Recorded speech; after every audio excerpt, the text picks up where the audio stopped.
Hello and welcome. This is a webinar about deep brain stimulation. And my name is Patrick Brundon. I am at the Van Andel Institute in Grand Rapids, Michigan, and I will be the moderator. And I'm very glad I have an outstanding panel of participants who will help answer questions and have a vibrant discussion, I hope, about deep brain stimulation. Before we quite go there and introduce them, I would like to start by saying this has all been made possible by Cure Parkinson's in the UK, Journal of Parkinson's Disease, and Van Andel Institute. I am going to tell you soon exactly how you, who are listening in your homes, can pose questions and join the discussion. But before I do this, I just want to let you know who's on the panel, and I'm going to have them introduce themselves. Let me start in my top left-hand corner on my screen. It's Helen. Tell us who you are and what you do. Hello, my name is Helen Bronte-Stewart. I'm the Johnny Cahill Family Professor of Neurology and Neurological Sciences at Stanford University. I'm a movement disorders neurologist, and my research involves discovering and investigating the underlying neurophysiological signals in the subthalamic nucleus, which pertain to motor problems in Parkinson's disease. I'm very involved in deep brain stimulation and now something called adaptive or closed loop deep brain stimulation. And I'm really happy to be here. Thank you very much. Thank you so much, Helen. That's excellent. And then I have on my screen, close to Helen, David. Tell us about yourself, David. I think you're muted, David. I always want to say, I think you're muted in every webinar. I think that. So yeah, my name's David Ashford-Jones. I'm a patient who was a recipient of a deep brain stimulation in 2020, March the 11th, at a subthalamic nuclei procedure. And I'm here to share my experiences and how I prepared and what to do about it. Thank you so much, David. And next to David, I have Aaron. Hi, my name is Erin Giddis, and I'm a professor of biology and neuroscience at Carnegie Mellon University, which is in Pennsylvania in the United States. I'm a basic researcher. My lab studies the kind of nuts and bolts of brain circuits that are involved in Parkinson's disease. We use preclinical models, mostly mice, to ask these questions. And we really kind of want to understand, if we learn more about the basic science of the brain, how can we translate discoveries we make in the research lab into practice that can be that can improve patients' lives in the clinic. Thank you, Aaron. And finally, our last participant is Tom. Hi, Patrick. Thank you for the invitation. I'm delighted to be here. I'm a movement disorders neurologist from the National Hospital for Neurology and Neurosurgery in London. My job is half clinical and half academic, and my mission is to improve the existing and develop new treatments for patients with Parkinson's disease. Thank you, Tom. So an outstanding panel in 3 different time zones, I realized just now. So we have quite a time difference between the different participants. Well, how will you be able to participate as someone who's listening in? You have the option to pose questions, and there is a little Q&A symbol at the bottom of your Zoom program.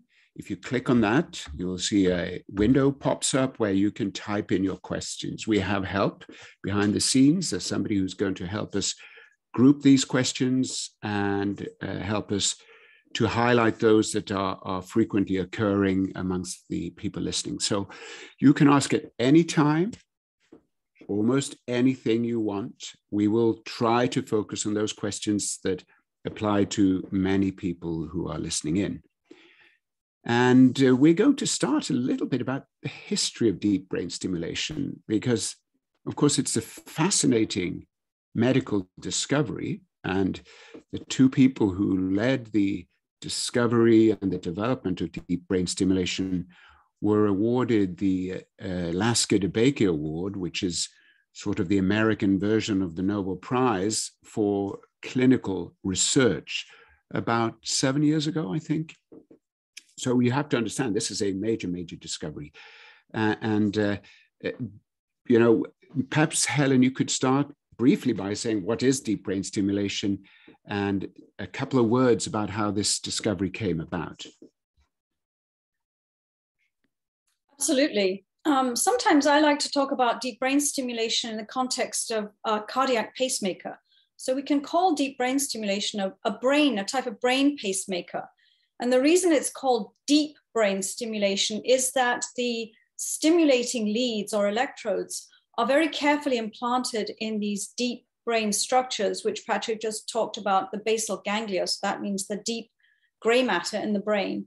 So by chronically implanting these stimulating electrodes and then attaching them to a pacemaker, looks just like a cardiac pacemaker that's implanted under the skin in the chest, and that is the battery. Currently, people receive continuous electrical stimulation in these deep structures in their brain. So it's very akin to a brain pacemaker. And we'll get a little bit more into the detail of that later when we talk about the fact that it's not completely like the current cardiac pacemakers, but we're going in that direction. So I think, how did this start? I think one of the most interesting things is that there's sort of a parallel process going on, as Patrick said, Mahlon DeLong. Maybe Patrick, you could give one of your insights about what Mahlon said when he very first started what was going to be his amazing discovery. Yes, I heard him give a presentation when he and the other discoverer, Alain Louis Ben-Abid, received the Lasker DeBakey Award. And Mahlon DeLong said that the project he was assigned, which ended up with the discovery of deep brain stimulation, wasn't really a project he was super keen on. So he wanted to work on a different part of the brain, but this was the one he was assigned. And I think it illustrates that sometimes in science, things come about with an element of serendipity, and the wisdom and the greatness of the scientist is related to actually being able to see something very, very important in a lot of data or observations. And that is what Mahlon DeLong did. And maybe, Tom, you also know this history. You want, together with Helen, want to describe how Mahlon DeLong's observations in animals then led to clinical observations headed up by Dr. Ben-Abid. So yes, I'd love to add to the story. I've worked closely with Patricia Limousin over many years, who was part of the team in Grenoble, where modern deep brain stimulation was born. And the success of it is largely because of a very close working relationship between functional neurosurgeons, so Ben-Abid, and neurologists, so Pierre Pollack and Patricia Limousin, who precisely placed electrodes into nuclei within the brain and then very carefully performed programming to assess the positive and negative effects. And they wrote up their observations in papers in the 90s, which built upon the observations that had been seen in monkeys that had equivalent subthalamic nucleus deep brain stimulation in the few years before. And it was the careful observations that made it very obvious to everybody that looked that a patient off stimulation compared with on stimulation, there were such dramatic changes that it became readily and quickly accepted that this was a revolutionary treatment for Parkinson's disease. And it was only quite a number of years later that there were randomized controlled trials to assess the extent of the benefits of deep brain stimulation, because it was so obvious that when you switch the stimulation on or off, how profound the effects are. And we've learned a lot over the years about many aspects we're going to discuss today in terms of patient selection, the precision of placement within different nuclei within the brain, and the programming parameters and the different types of indications for surgery makes the field of such great interest. There's another aspect that I think is really amazing, and Mahlon used to talk about this when he talked about what it was like to record how the neurons are firing in these regions. But Mahlon and a lot of other people's work led to this discovery that was written up in a Trends in Neuroscience paper in 1990, about how the basal ganglia process different information. And this is in what we call a parallel processing mode, where anatomically the motor circuits, or what we call the sensory motor circuits, are somewhat segregated from the circuits that mediate cognition or mood. And I think that's really quite an important aspect about the brain, is that if these circuits were all mixed up, we couldn't really put these deep brain stimulating electrodes carefully just in the motor circuits, because we'd also be affecting the cognitive and the mood circuits. So this was discovering this remarkable aspect about the wiring of the brain, that these networks were somewhat anatomically segregated. And then in order to place the deep brain stimulating lead in there, Malin would say that this is like going from France to Spain to Portugal, because they all speak a different language. And that's where, and he was really talking about the pallidum. And this is how you can really, in the procedure itself, understand that you're in these sensory motor circuits and not somewhere else. And I think that was also sort of one of the reasons why this really intricate surgery is possible and is so helpful. But initially, they actually damaged the target region, right? So in the monkeys, the idea was to damage the subthalamic nucleus. And I was just reading the words now as we were speaking, that what Malin DeLong said when he had been given this research. He thought the basal ganglia was uncharted territory, and I don't think it had very high status in the research laboratory. Everybody wants to work on the cortex, where there's beautiful, clear architecture and anatomy, but this was what he ended up doing. So it says, I was asked to work on the basal ganglia, a cluster of poorly understood brain structures, and to determine their role in the control of bodily movements. And we're very, very fortunate that he accepted that huge challenge, and that damaging a small set of cells turned out to reverse the symptoms in experimental Parkinson's.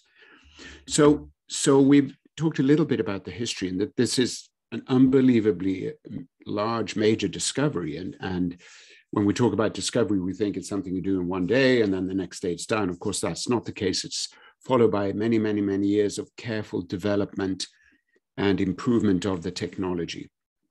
Are there other conditions that can be treated with deep brain stimulation, Tom? Yes, of course. So I suppose starting with Parkinson's disease, we need to just define the different targets that can be useful in helping relieve different symptoms of Parkinson's disease, and then talk about how that has led to other conditions that have lent themselves to symptomatic help with DBS. So within Parkinson's disease, the target that's most commonly used is the subthalamic nucleus, and this helps slowness, stiffness, and tremor of Parkinson's disease when stimulated at high frequency. There are the subthalamic nucleus is connected to the basal ganglia loops. These are loops between the cortex, striatum, pallidum, thalamus, and back to cortex. So these loops are influenced by the subthalamic nucleus, but you can stimulate other parts of the loops, the pallidum, the internal pallidum. If you stimulate deep within the internal pallidum, you can relieve dyskinetic movements of Parkinson's disease and allow people to take higher doses of levodopa or more frequent doses of levodopa without experiencing dyskinesia. Or you can stimulate the motor thalamus and help the tremor associated with Parkinson's. And these have been reproduced so many times now that we're getting increasingly confident at trying stimulating these different targets in other indications. So patients who have other forms of tremor, and this may be essential tremor, or patients who have tremor in association with dystonia, they can get benefit from thalamic DBS.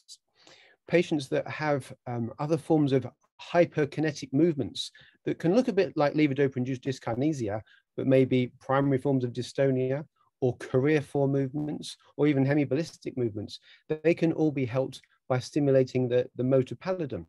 And so over the years, our confidence of trying deep brain stimulation for a whole range of different movement disorders has grown and grown, and that the published literature is supporting this with good evidence.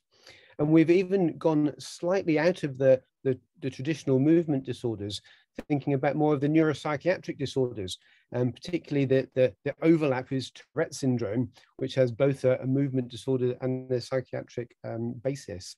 And it seems increasingly clear that stimulating either the pallidum or, in some patients, the thalamus, you can improve the tics in Tourette syndrome, both motor and phonic tics. You can change some of the impulsive thoughts or compulsive thoughts and obsessions associated with obsessive compulsive disorder by stimulating the ventral capsule or stimulating the more limbic parts of the subthalamic nucleus. So our understanding of basal ganglia anatomy, our confidence in the safety and precision of electrode placement has opened this up to a much broader population of patients than just the narrow group of patients with Parkinson's disease who it was first applied to. Thank you. I've even read, of course, and you're aware of this, and perhaps Helen can comment, that some people have speculated that one day deep brain stimulation might be used in normal people who have no disease to improve their brain function. Of course, that raises many, many medical ethical questions. Do you want to say something about this? Could you become a smarter or happier person through deep brain stimulation, Helen? And what's the problem with that? Thanks, Patrick. I think that there are already non-invasive cortical stimulation methods that people are using that are consumer-based products. Of course, you know, the access currently with direct access through the brain structures to these deep brain targets, I really think that is targeted towards disorders where we know that there's something wrong in these circuits. So we really talk about circuitopathies right now. And I think that, you know, Tom and I are very interested in cognitive impairment in Parkinson's disease, and Tom was leading one of the earliest studies in actually looking at deep brain stimulation for this. But this is really for people for whom we know that there is some problem, and we can maybe have different parameters or do things with deep brain stimulation to help that. I do think it's going to be natural to think that, oh, well, then we can make the normal situation even better. That may not be the case, because you have to think about the basic biology and what we're actually doing to the circuits. So I think please don't go rushing in and having leads stuck in the deep parts of your brain to think you'll be smarter, because you could have some major complications and be a lot less smart. Well, the last time I checked, Amazon was not offering a do-it-yourself deep brain stimulation kit, so that's kind of reassuring. It's not out there yet. But of course, that raises so many questions. We're going to come back to Parkinson's disease, which is our focus. You've already said something, Tom, about the brain regions that typically are targeted in Parkinson's disease, and hinted that these are disturbed in Parkinson's disease, and that's why the electrodes are put in there, so one can normalize the brain activity. We're going to get into more details on this. Whilst we're doing this, I'm just going to say I'm seeing lots of questions coming up in our Q&A. We're going to return to those questions. There's somebody who specifically asks, why would one choose the subthalamic nucleus in some patients or the internal globus pallidus in other instances? And perhaps we can come back to this. But first of all, yeah, well, let's ask that question. It actually came from John Stanford, who many of you know is a Parkinson advocate and has previously worked as a neuroscientist on the basal ganglia. So, Tom and Helen, why sometimes the subthalamic and why sometimes the globus pallidus internus? I can take. This is something that's debated a lot. You talked initially, Patrick, about the first modes of therapy, what we call ablative therapy. So this was causing a lesion, and a unilateral pallidotomy, when well placed, is actually a very good treatment of Parkinson's disease. I think one of the reasons that I think the subthalamic nucleus for deep brain stimulation is a good target is because it's smaller. And if you talk about this sensory motor region, there's a debate now about whether you need to be in the nucleus and be able to capture the whole of the sensory motor region. And certainly when I was working with Malin and Jerry for a while, this was sort of the underlying plan when they did pallidotomies, was they felt they had to lesion as much of the sensory motor region as possible. And if you lesion too small a region in the pallidum, the symptoms came back. And I think we saw that happening again with the early studies in focused ultrasound of the thalamus, is if the lesion's too small, the symptoms are not controlled for a while. The reason why I think it's a little tougher, or at least it was with these concentric ring electrodes, to get that whole region in the GPI is that it's a larger target. But therein, people think it's also a more forgiving target, in that it's maybe a good target for people with some mild cognitive impairment. So I think we tend to do mostly subthalamic nucleus for deep brain stimulation for Parkinson's disease, with the knowledge that we can, with our volume of tissue activated or electric field, we can really encompass those motor circuits running through the subthalamic nucleus. But the studies up to now have really not shown a tremendous difference between the two targets as far as the actual motor outcome, and have suggested that there's a slight preference in terms of some aspects of cognitive impairment, notably phonemic fluency. I'd be very interested to hear Tom's take on this and the UK's kind of outlook.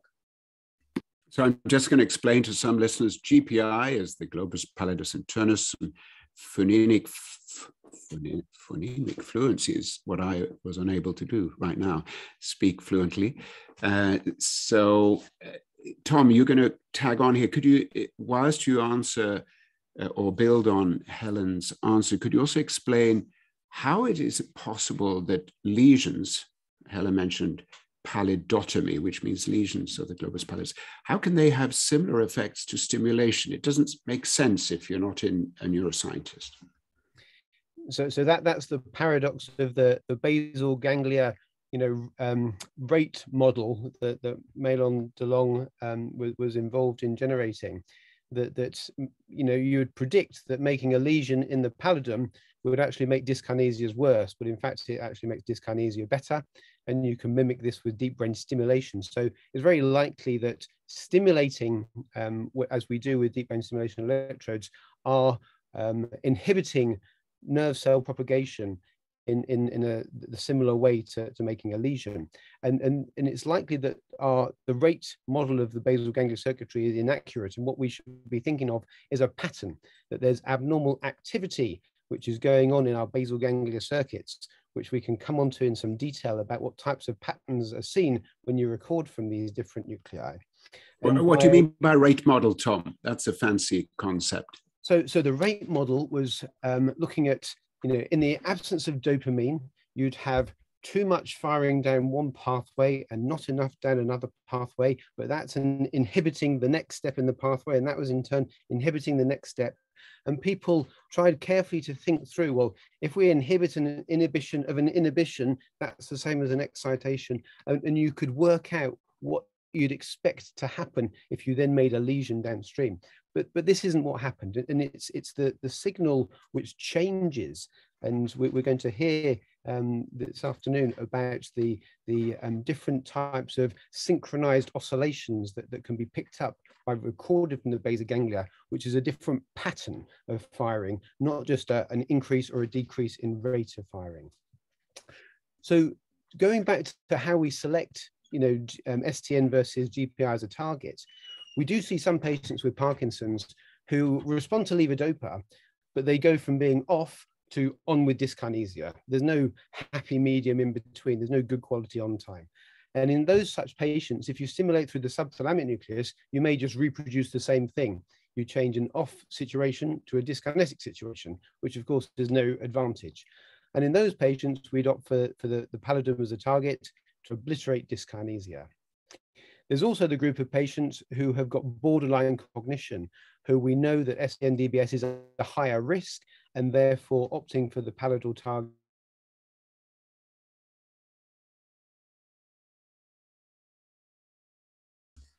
I think somebody turned off Tom's stimulator.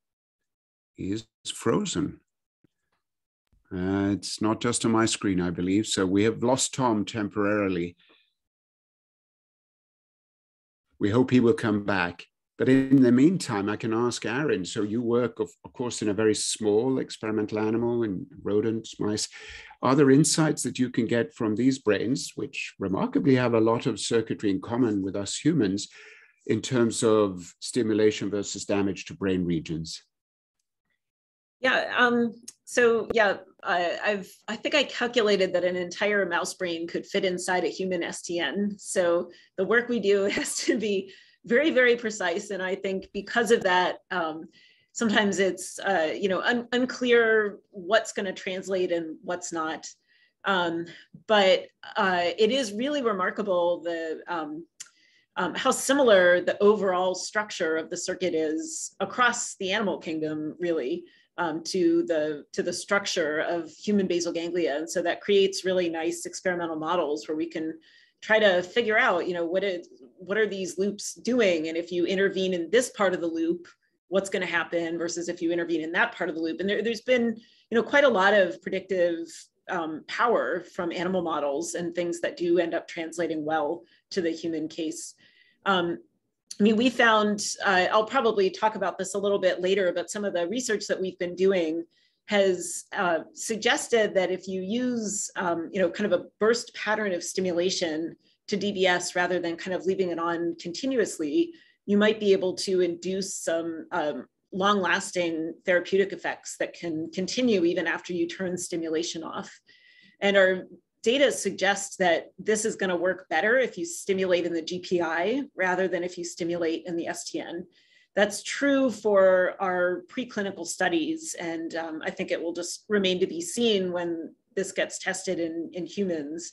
There's probably going to be some humans that get this stimulation in the STN, some that get it in the GPI, and if there are different outcomes, that could really, I think, motivate putting stimulators, putting the leads in one brain area or another. So we're still learning about this circuitry.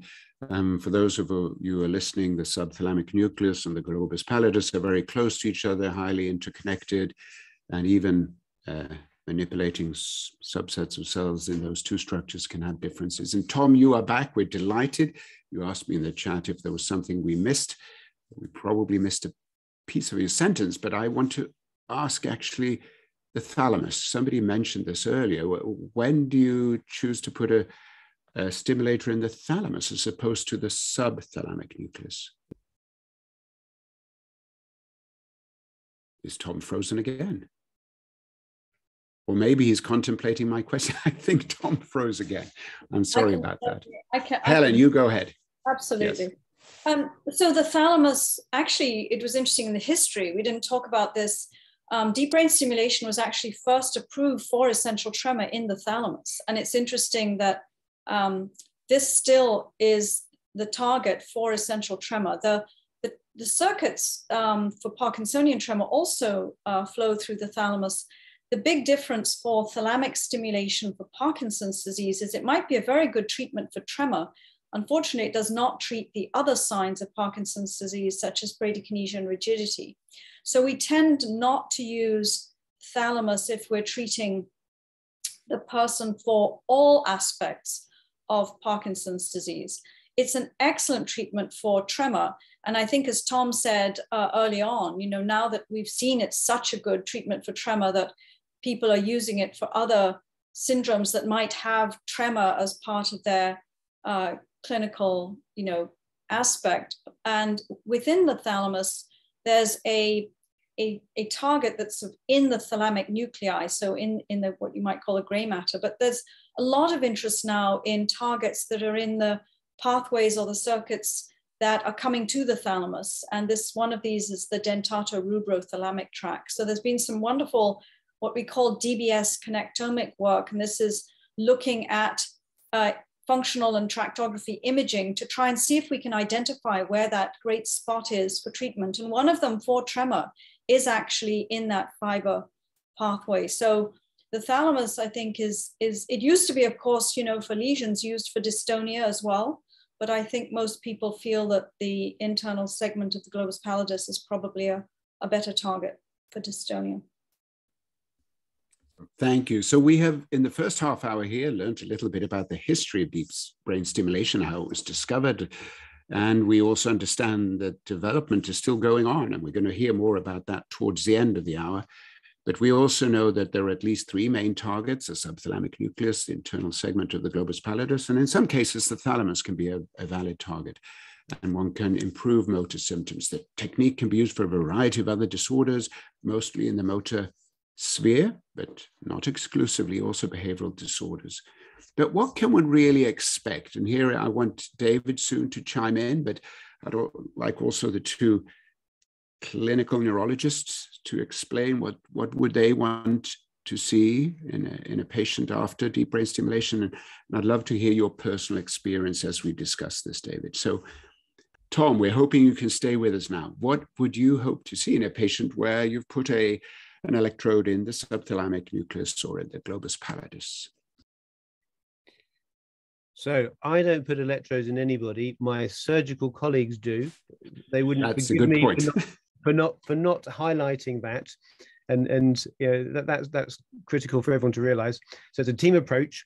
But in someone who's had excellently and safely placed electrodes, then what we hope for by getting their stimulation parameters right is to smooth out their experience throughout the day. So DBS doesn't help more than levodopa.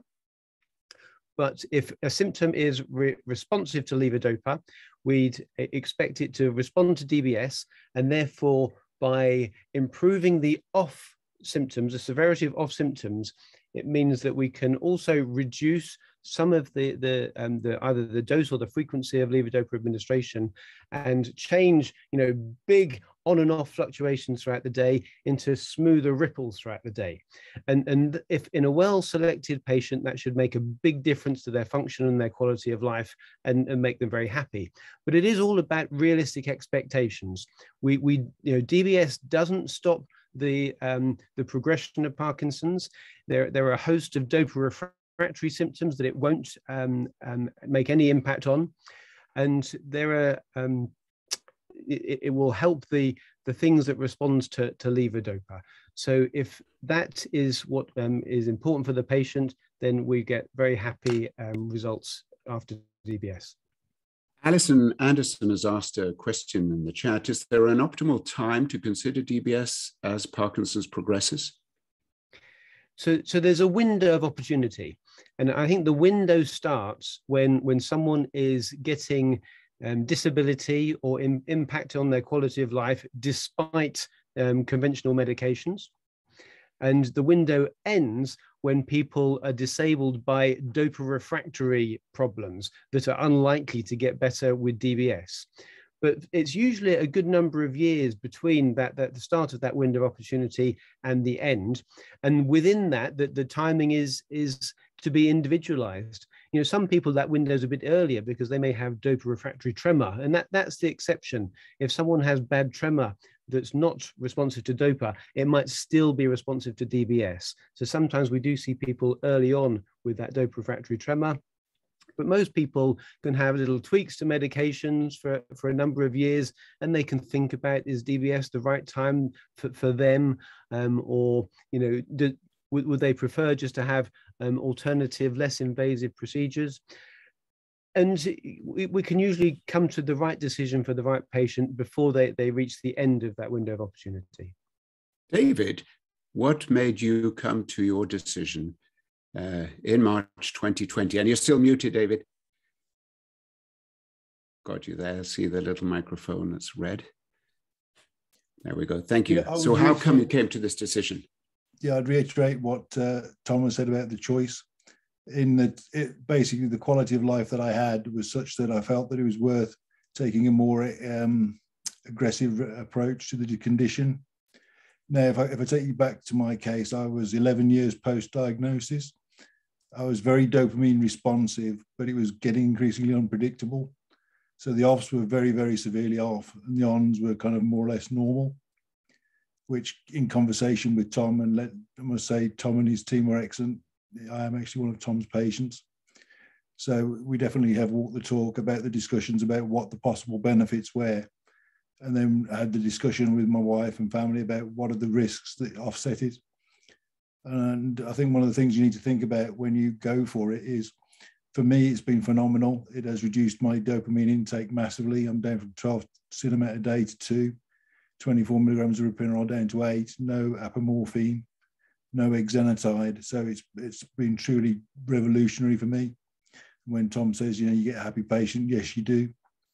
But equally, you've got to be aware that when you go in, I looked at the consent form, there are some serious side effects, sequelae to the surgery if it goes badly wrong. Now, thank God it didn't, and it doesn't very often, but these are all things you have to weigh up against that quality of life. And in my case, it was definitely a decision from the day to day. The unpredictability and the size of the arse was becoming prohibitive. So could you say a couple of words about the consent form and how this impacted your decision, and what side effects were you primarily worried about, and which ones did you take in the negative? The biggest concern obviously would be an intracerebral hemorrhage, but that's, I think, less than 1%. So realistically, it's the odds are 99 to 1 against it not happening. So for me, that was quite easy to accept. I think the biggest challenge, and the one that I would struggle with the most to get my head around, would be the fact that if it didn't work, so does it feel like it's the last option available to you? And if it doesn't work, how do you deal with that? Would probably be a bigger challenge. I think that is definitely something that weighed quite heavily with me. And in Thomas Doyle, who's, sorry for interrupting you, David. Thomas Doyle, one of our listeners, asked specifically, is the DBS procedure painful? What was your experience? I have to say I was astonished. I literally went in at 8:30, got the pre-med in, woke up at about 2:30 in the afternoon with Tom pretty much smiling at me. I was up and walking half an hour later, eating tea and a sandwich. The paracetamol was sufficient to deal with the pain. I didn't even have to go to any opioids to deal with the pain. I had about 40 or 50 clips in my head, I suppose, which were just kind of uncomfortable more than painful. So it's one of those things where you expect it to be quite painful, but it isn't. The worst part was, I think they do a blunt dissection down your neck to put the pack in your chest. And I don't think that's particularly subtle in the way they do it. And that was the most painful part, but just a little bit of bruising, nothing probably worse than I've ever had playing rugby. So a pack, you mean the battery pack, not the 6-pack? No, definitely not the 6-pack. Yeah, a battery pack. Just sits in your chest that you have to remember to kind of charge every Sunday. But compared to the amount of drugs I was taking before, I just remember to put a little transponder around your neck is no problem. So the part where they push the lead under the skin was the most painful part. Interesting. Yes, definitely. And you mentioned the fear of there being a hemorrhage. Somebody asked in the chat, how do the neurosurgeons, and maybe David, Helen, and Tom, you can all chime in, how do the neurosurgeons know that they're in the right spot? So not only that they're in the right spot to get the most significant beneficial effect, but also that they avoid major blood vessels, etc. What are the things they use to find the subthalamic nucleus, the internal globus pallidus? In that preamble, we were talking about the fact that it's a process. So I think I had 2 or 3 sessions of MRI. So there was a fairly good 3D map of my brain put together. And then you get the stereotactic cage where they actually set the messages. Now, I don't actually recall that being put on. I just woke up with the screw holes in my forehead. But it's suffice to say that it's done by some phenomenal people. Yeah, I can add to that. They are phenomenal people. So it's called, we call it stereotactic targeting. And we actually use the frameless procedure where you can do this through, again, a lot of computation and imaging. So the neurosurgeons are very good at, they're very good at targeting these deep brain structures these days, and it's getting better and better. Some people, we use what's called microelectrode recording. So we actually also do some very fine electrophysiological recording because we see that these targets have specific physiological signatures. And again, as we talked about those networks of the motor network versus the cognitive and mood network, the brain actually can tell you where you are. And Malin DeLong used to say it's like going from France to Spain to Portugal. Every region has a different language. And so this is a wonderful way whereby you can make sure that you're in that motor region. These days, the imaging is becoming so good that some people are moving away from that. I really enjoy it because I'm in the operating room with the neurosurgeon. And then we also use wearables, and we do quantitative tests of movement before we start, once we've placed the lead in with some intraoperative deep brain stimulation. And it gives us a wonderful reassurance and assurance that the person's going to do well and we've got the lead in the right spot. So there's a variety of ways to do this and get this lead in these. You know, it's interesting to hear Varin saying that how tiny the structures are in the mouse. We think it's tiny in the human. This is about 160 cubic millimeter structure, and we have to get this lead in one part of it, in the subthalamic nucleus. So it's a very precise surgery. The neurosurgeons who do this are highly trained to get this in the right spot. And we, if we're lucky to be the neurophysiologists in the operating room with them, we're just sort of the icing on the cake. You mentioned that during the surgery, one can look at potential effects, right, in wake patients. And I believe there are clips on YouTube where you can see patients perform various acts during surgery and even play an instrument, if I'm not mistaken. So lots of interesting things you can learn about the surgery. Sorry, David? No, I was quite glad to go under a general anesthetic, to be honest. I can see the patient experience being under general anesthesia must be much more relaxing. Although there are benefits perhaps to the clinician to follow. So when do you see Tom, David? So what happens afterwards? You've had the surgery. So I had the surgery basically almost, well, not almost, as soon as the electrodes were in, I actually stopped going on and off. So I don't know if there was an ablative effect of actually having just the electrodes in. 2 days after the surgery, I went down and we tested out the different settings, which again, it's a bit like, you know, it's a bit like Christmas morning. You go up there stiff and not really being able to move, and someone tweaks a couple of things, hits a button, and all of a sudden you start moving. And again, you just have to be kind of conscious that some of the settings are better than others. Some of them can have some negative effects. So I remember one where literally it was like I had a stroke, half my face went up. So, you know, it's a question of just literally playing around then. And it becomes a question of balancing between the different stimulation, left and right, front and back. And then once you've done that, you settle on the best set of settings for that time. And then you have to start and actually kind of lay your drugs back over the top of that. Because again, I think it's fair to say that it's a balance between the surgery and the drugs. It's not just a question of the surgery on its own. We have a question related to this also. Shane Breslin writes, do the nerve cells get jaded, quote unquote jaded, with a continuous same signal from the impulse generator? Maybe I can ask Aaron to explain what one has learned from mice there, and also perhaps ask David, Helen, and Tom about the need to come in and reprogram the stimulator, perhaps. Aaron, tell us, can nerve cells get jaded? What does that mean for a nerve cell? I think this is a really fantastic question. I think is actually kind of something that is at the forefront of DBS research. So we sort of mentioned how one of the problems with the basal ganglia and Parkinson's disease is not so much that the brain cells are firing at different speeds, it's that they're firing in the wrong pattern. They kind of go in a different order, they fire in clusters rather than kind of regular smooth firing patterns. And this is actually thought to be one of the main ways that DBS works, is that it's disrupting these patterns. So I think Helen had introduced the concept of a pacemaker for the brain. The problem is we don't know exactly what pattern to make the brain fire in. And that's part of what the basic research in the field of Parkinson's is trying to address. And I think it's a really important question when you just kind of continuously stimulate one small part of the brain for years. What are the long-term consequences of that? You know, my understanding as a basic scientist, just kind of, you know, learning from patients that have had DBS, from talking with clinicians, is that it can be very, very stable for many years.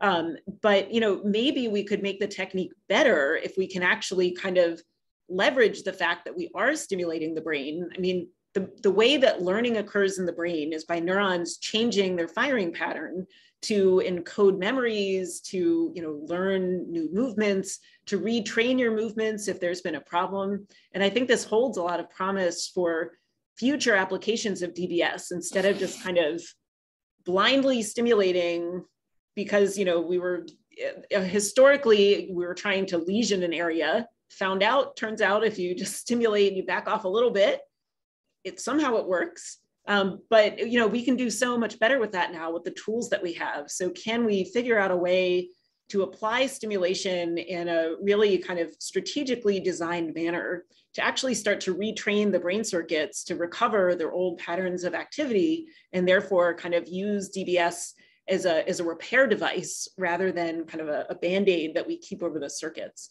So I think it's a fantastic question.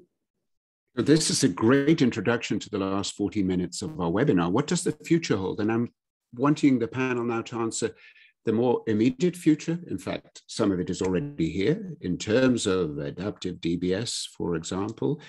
And what would the future perhaps hold in a more long-term outlook with other ways of changing the brain circuitry and animal experiments? So Helen, what is adaptive DBS? Tell us about this. And what's closed loop DBS?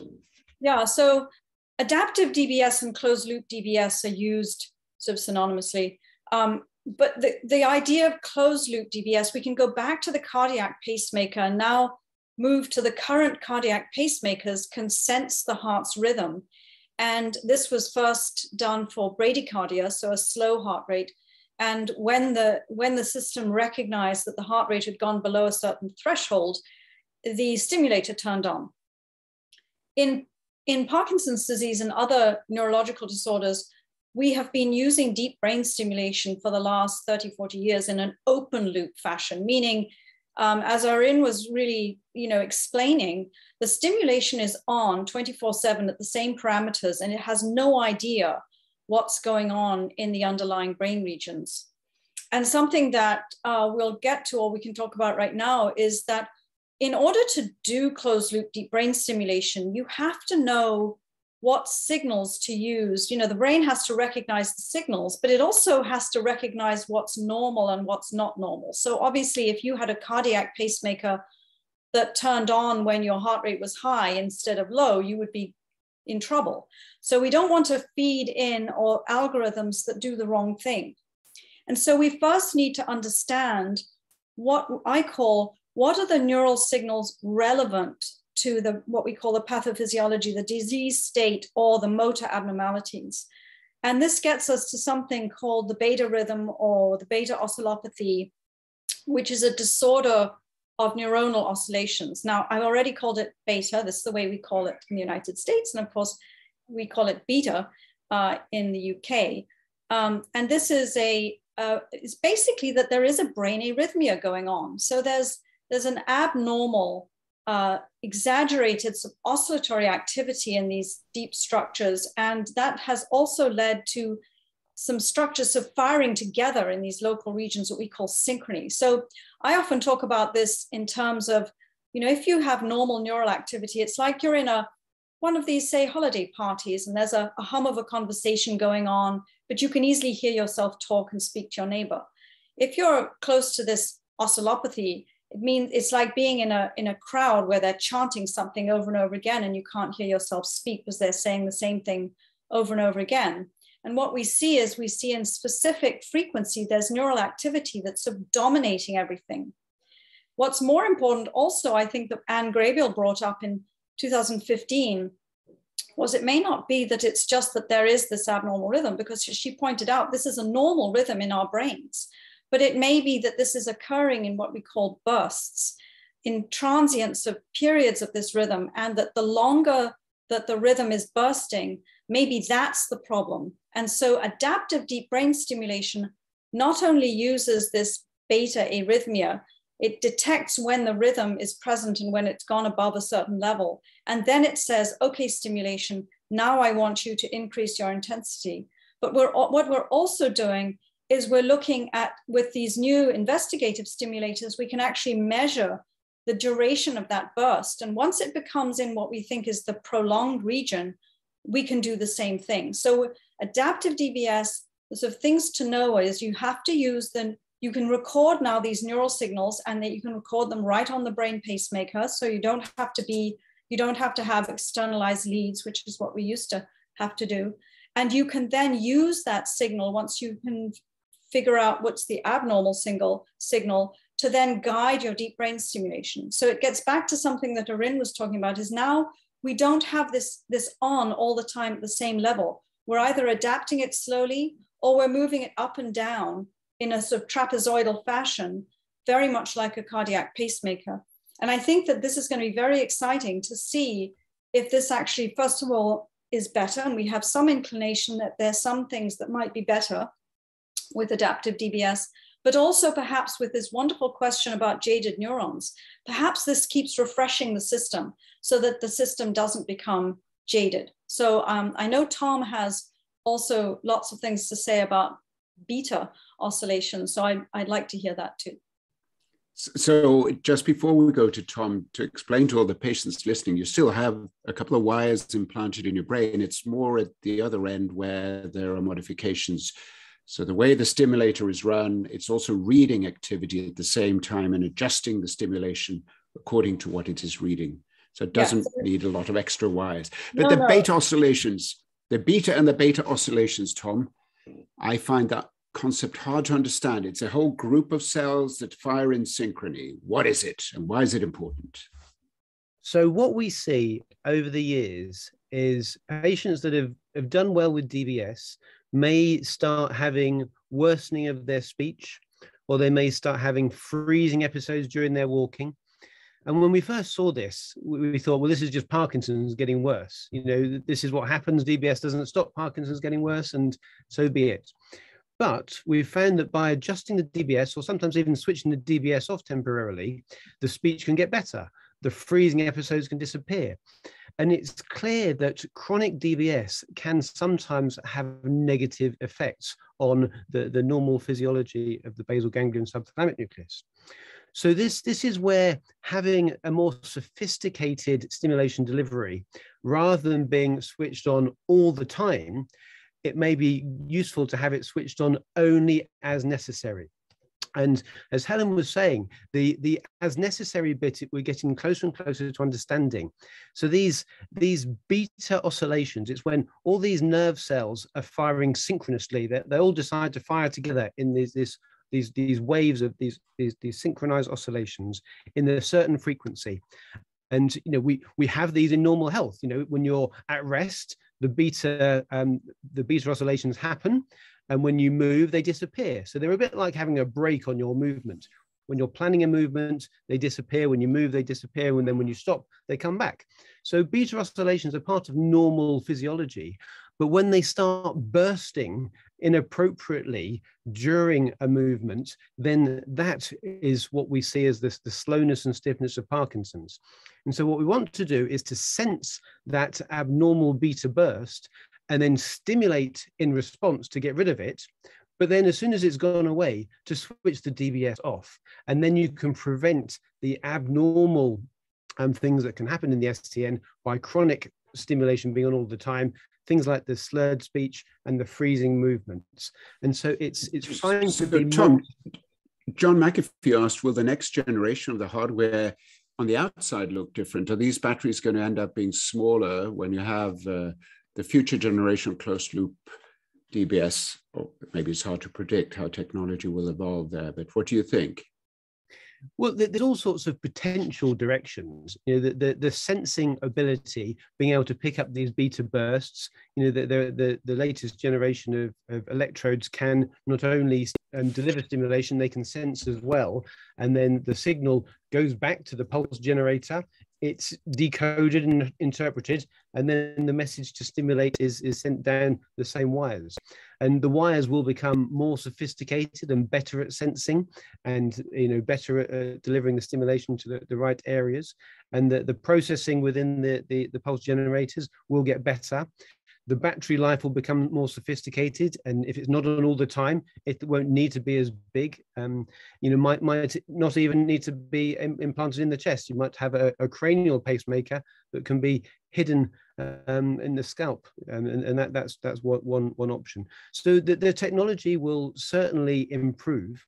The message that people need to have is that, at the moment, DBS is done slightly differently in different centers, whether it's awake asleep or whether it's image guided or neurophysiology guided. But there is the improvement of technology that is moving on year, but it's all to help the dopa-responsive symptoms, the slowness, stiffness, and tremor. And at the moment, the technology hasn't broken through to the dopa-refractory problems that represent disease progression. And that's something that DBS at some point might be able to do, but other strategies are necessary as well. So we won't know that for quite some years. I can just say we've had 34 questions. 22 have been answered, I believe, in the chat by Simon Stott, the Deputy Research Director of Cure Parkinson's. But we could have had another webinar. There are so many interesting questions popping up. We just have a couple of more minutes, 3 minutes. And I'd like to look even further into the future by asking Aaron, could one in the future, the distant future, use a technology called optogenetics to refine DBS, do you think? What is optogenetics? Sure. So optogenetics is I would describe it as a research tool that has really kind of exploded on the scene of neuroscience. We mentioned the Lasker Prize being awarded to DBS several years ago. This year's Lasker Prize went to the developers of optogenetics. This refers to a strategy where instead of using electrical stimulation to change the activity of neurons, you can actually deliver light-sensitive ion channels. So neurons, your brain cells, are electrical cells. They communicate by generating electrical signals. And scientists have discovered molecules that you can express in neurons so that when you shine a light on them, they'll become electrically active. And so it's become a way of basically turning on and off circuits in the brain with the control of light. So you can do it very rapidly and incredibly precisely using genetic tricks to get these things expressed in the right cells. I think that there are companies in California, possibly at Stanford, that are looking into the use of optogenetics and figuring out how these approaches can be translated to humans. I think that that is definitely, I think, still kind of a distant goal because there's a lot of just technical challenges to overcome. I think it's already being used effectively in the retina to restore sight to blind people. So there's some trials that are really exciting. I think where optogenetics is super helpful today, right now, in the field of Parkinson's research is on the basic science side of things, because it's really allowed us to understand what are the core underlying circuits, like what is the minimal circuitry of this disease, and that helps us refine where we know that we need to intervene. If we can find those targets, it also allows us to figure out what stage of progression of the disease a given target is going to be most effective. And then using that, we can then either figure out ways to get optogenetics to work in people, or something that my lab has done is use insights from optogenetics to then figure out how to tweak DBS to get those same effects. And then the DBS can be used in a much more specific, targeted way in humans. So I think that's really wonderful way to end, Aaron. This is the future, right? So you're talking about something that's more than 10 years down the road, probably clinically, but very, very helpful as an experimental tool. And imagine people not having electrodes, but having optic fibers inserted to the brain through which you can shine light of different colors that will stimulate select populations of cells. The choir that sing in the beta oscillation consists of many different choir members. Maybe you go for the basses or the tenors or whoever you want to accordingly. Thank you, Tom, David, Helen, Aaron, for a great discussion. Thank you for all the people who asked questions. We have lots more. Some of the questions we will answer online tomorrow, probably. And you can listen to this also in a recording on YouTube, I think by tomorrow. And we look forward to seeing everyone again in about 3 months with a new topic. Suggest topics you want, or if you want to come back to deep brain stimulation, I think it would be a wonderful continued discussion. So thank you, everybody, and have a good day, afternoon, or night, wherever you are.